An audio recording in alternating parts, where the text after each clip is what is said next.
we're talking about starting out with braces and getting the hard movements and then transitioning into aligners later.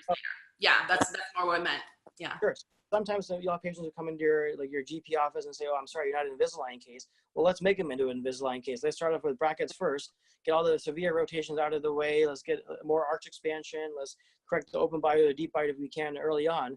And then we can actually make them do an easy or a mild Invisalign case. And then we finish up after like 10 aligners and we're done. So sometimes some patients want to get the 80% of the bulk movement done with braces. And sometimes some of the patients I've done those cases, they're like, let's just stay with braces. Let's just finish up with this. I don't want to switch off and go to another modality. I'm just okay with just finishing with braces. And here's the thing is you actually get to use the easiest parts of each component. It actually is way easier because initially, like, what's the easiest part of straight wire, right?